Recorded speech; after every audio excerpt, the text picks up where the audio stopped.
नमस्कार सर्व भक्तांना माझा देवदत्त।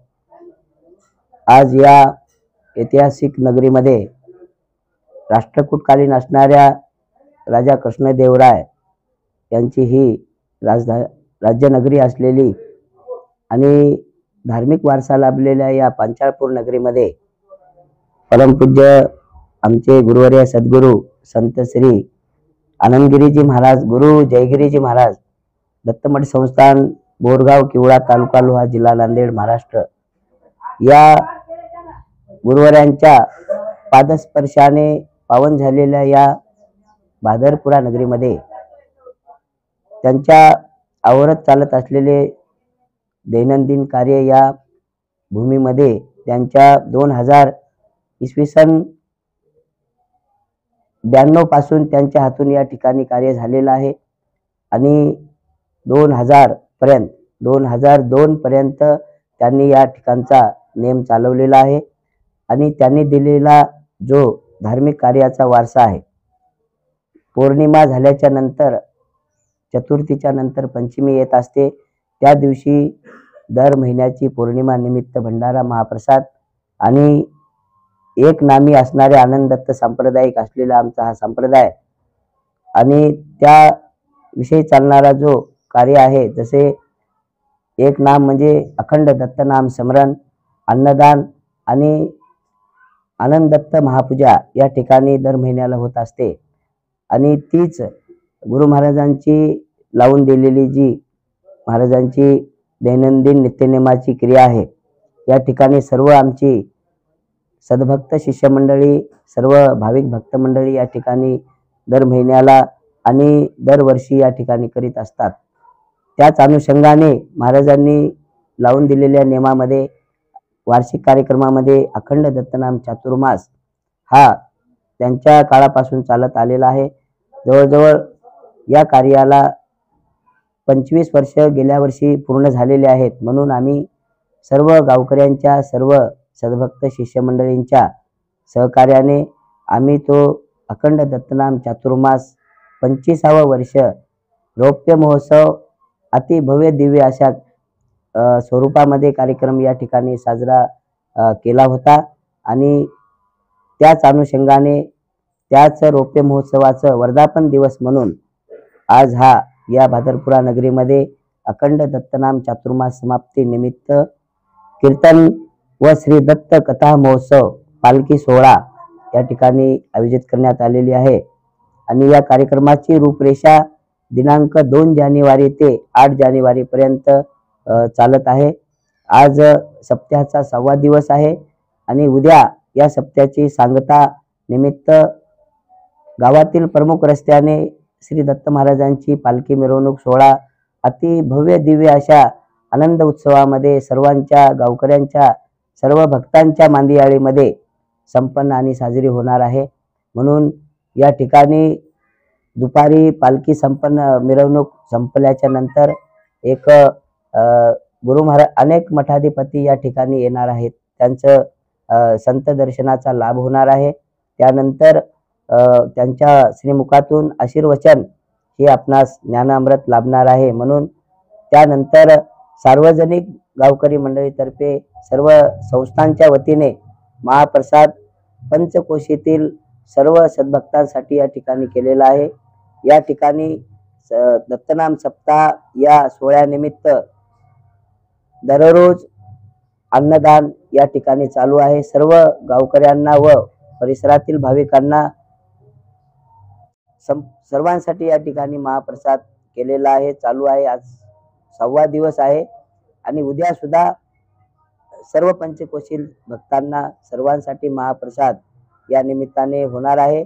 मी सर्व परिसरातील भाविकांना आणि सर्व दत्त भक्तांना मी आवाहन करेन, आमच्या या दत्त संस्थांच्या वतीने, सर्व गावकऱ्यांच्या वतीने, की आपण या सर्व विविध कार्यक्रमाचं या ठिकाणी आयोजन केलेलं आहे। आपण सर्वांनी उपस्थित राहावे आणि सर्वांनी या कार्यक्रमाचा लाभ घ्यावा, हीच मी या दत्त संस्थांच्या वतीने, आमच्या सर्व भाविक भक्तांच्या वतीने मी आपणास विनंती करत। महाराज, अतिशय सुंदर अशी या मंदिराबद्दल, या गादीबद्दल या पंचक्रोशीबद्दल, भक्तगणाबद्दल तुमचं असणारं प्रेम, भक्तांचं आपल्यावर असणारं प्रेम याबद्दल तुम्ही उत्तम अशी महाराष्ट्राला माहिती दिली आणि या माध्यमातनं महाराष्ट्रातनं आणखीन भक्ताचा ओढ आपल्याकडे वाढणार आहे. तसं मंदिर प्राचीन आहे महाराज. तुम्ही म्हणालात की कृष्णदेवरायाच्या काळापासून या मंदिराची निर्मिती आहे आणि इथं तसा तो कार्यक्रम होतात. पण प्राचीन सिद्ध गणपती व दत्त मंदिर, दत्तनगर, माळीगली, भादरपुरा तालुका कंधार ही तुमची जी उपशाखा आहे दत्त मठसंस्थान बोरगावची, तर हे सगळं तुम्ही समन्वय, त्याचा मेळ, भक्तगणांचा मेळ, एवढे मोठे कार्यक्रम, अन्नदानाचे प्रोग्राम हे कशा आणि कुठल्या पद्धतीनं कसं होते महाराज, हे कसं चालतंय बरं हे सगळं? या महाराज, एक खुर्ची द्या इथं. खरोखर आज या आमच्या आनंद दत्त संप्रदायामध्ये म्हणजेच आज त्रेतायुगापासून चालत असलेला हा आनंद दत्त संप्रदाय आदिशक्ती माता सती, महासती पतिव्रता आदिशक्ती माया अनुसया माता आणि अथर्व ऋषी महाराज यांच्यापासून उद्भव चालत आलेला हा आनंद दत्त संप्रदाय आणि याच आनंद दत्त संप्रदायाचे आजच्या आमच्या या चालू वर्तमान काळामध्ये होऊन गेलेले असे महान संत श्री सद्गुरू समर्थ बाळगिरी महाराज दत्तमठ संस्थान किवळा यांचं समाधी देवस्थान नांदेड या ठिकाणी गाडीपुरा येथे आहे आणि त्यांनी आनंद संप्रदायाची जी लोप पावलेली जी रचना आहे, त्यांनी त्यांचे पट्टशिष्य असलेले परमपूज्य बापूजी पाटील बोळशेकर यांच्या माध्यमातून त्यांनी आनंद संप्रदायाचा काव्य स्वरूपामध्ये रचना करून सर्व जडमुळांना, सामान्यांना, अज्ञानांना ज्ञानाचा प्रकाश करून आनंद दत्त संप्रदायाची जी माहिती आहे, जे ज्ञान आहे, त्यांनी आपणास दिल्याच्या नंतर आज आमच्या या नांदेड जिल्हाच नव्हे तर सर्व परिसरामध्ये आनंद दत्त संप्रदाय या ठिकाणी आमचे जवळजवळ 100-150 मठ या ठिकाणी आमच्या संप्रदायाचे आहेत. मूळ शाखा म्हणजे आमची दत्तमठ संस्थान डोंगरगाव, लिंबोटी डोंगरगाव येथे आहे. त्या ठिकाणी जवळजवळ 52 समाध्या, जवळजवळ 42 समाध्या अशा काहीतरी आहेत आमच्या पूर्वजांच्या.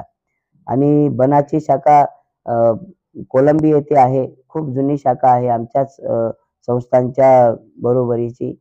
तशीच मोहनपुरा येथे खूप जुनी शाखा आहे भारतीय संस्थांची आणि पुरीची शाखा आहे. तशी आनंद दत्त संप्रदायाचे आमचे दशनाम संन्यास या ठिकाणी असतात. पण आमच्या या जवळपास परिसरामध्ये गिरीनामा, पुरीनामा आणि बननामा आणि भारतीनामा ह्या आमच्या आनंद दत्त संप्रदायाच्या मुख्य शाखा या ठिकाणी कार्यरत आहेत.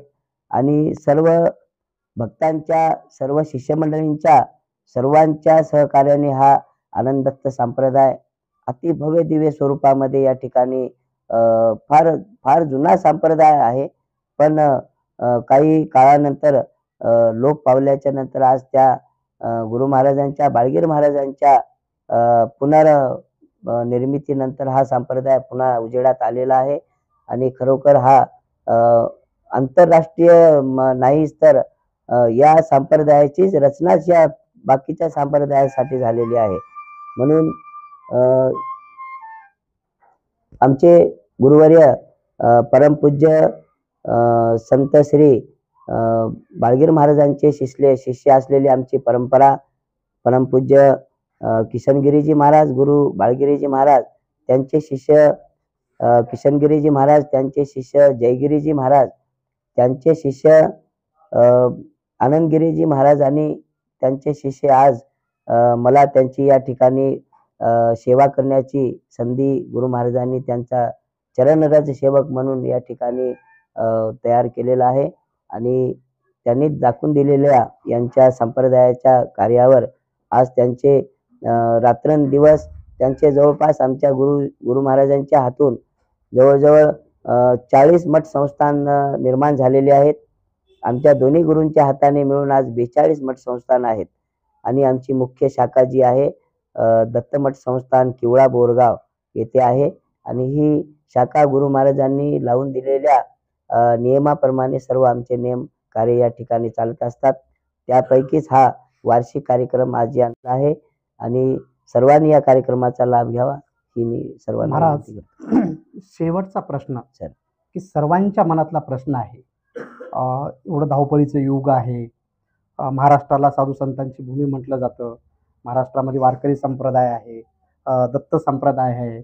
अनेक वेगवेगळ्या संप्रदायाचे लोक संप्रदायाच्या पद्धतीनं मार्ग वेगळे आहेत भक्तीचे, पण श्रद्धा त्यांची एकाच ठिकाणी आणि ते तिथंच जातात. परंतु आज काही चित्र बघलं असताना एक पत्रकार म्हणून आणि महाराष्ट्राच्या जनतेला पडलेला प्रश्न आहे महाराज, की वाढती बेकारी, दोन धर्मामधले युद्ध, अशांततेचं वातावरण आणि त्याच्याही पलीकडं जाऊन तुमच्यासारख्या अशा पुण्यवान गादीमध्ये तुमच्यासारखे साधू संत वावरतात. तुमच्या पदस्पर्शाने इथली भूमी पावन होते. अनेकांना मनाचं समाधान मिळतं. पण काही काही व्यक्ती अपवाद आहेत, जे चांगले आहेत त्यांना आमच्या मीडियाचं वंदन आहे. पण काही व्यक्ती महाराज आपल्यासारखा वेश करून काहीतरी करून समाजाला भुलवण्याचं काम, समाजाच्या कुप्रथा करण्याचं काम किंवा मंदिरात वाईट प्रकार घडण्याचे प्रकार घडतात हे आपण ऐकतो मीडियामध्ये. याबद्दल आपलं त्यामध्ये व्यसन आणि या मंदिरामध्ये घडत असलेल्या अघटित घटना आणि महाराष्ट्रात आता सध्या देशात असलेलं अशांततेचं वातावरण या माध्यमातून एक आपण सांप्रदायिक आणि या पावनभूमीचे एक संत म्हणून काय संदेश महाराष्ट्राला देणार आहात? मी आजच्या या तरुण पिढींना किंवा भविष्यात होणाऱ्या संस्कारित सर्व पालकांना, विद्यार्थ्यांना, सर्व गुरुजनांना, सर्व गुणी विद्यार्थ्यांना मी एक आव्हान करेल की खरोखर 21सावं वर्ष म्हणजे आधुनिक काळातलं वर्ष आहे आणि जे कार्य मागील काही वर्षामध्ये जे घडलेलं नाही ते आजच्या या 20 वर्षाच्या पिढीनं या ठिकाणी आपल्याला दाखवलेली आहे. पण जे कार्य भविष्यामध्ये प्रगतीला जाणारे असतील, जसे कुसंगती असतील, सप्तव्यसन असतील किंवा विकार असतील, ह्या सर्व संगती संगदोषणम म्हणून संगतीचा जो वापर आहे आपण सर्वांनी ओळखून करावा आणि सर्वांनी वडिलांचा, वडीलधाऱ्या माणसांचा, थोरा मोठ्यांचा आदर करावा, साधू संतांचा मान करावा. सर्वांनी धर्म, न्याय, नीती, विवेक, सदाचार या पुण्य मार्गाने चालावे. कोणाचंही, कारण सांगितलं की परोपकार हेच परमधर्म आहे, अहिंसा हे परमधर्म सांगितले. त्यात उपकार आणि परोपकार म्हणून पाप हेच सत्यकर्म हेच पाप आहे आणि वाईट कर्म हेच पुण्य, वाईट कर्म हे पाप आहे आणि चांगलं कर्म हे पुण्य असून आपण सांगितलेल्या थोर मोठ्याचा आदर करावा. सगळ्यांनी चांगल्या प्रकारचं वागावे आणि हीच दत्तप्रभू आपणाला प्रार्थना, व्यसनाच्या विरहित जावे आणि आई वडिलांचा आदर करावा, बस हीच प्रार्थना करेन.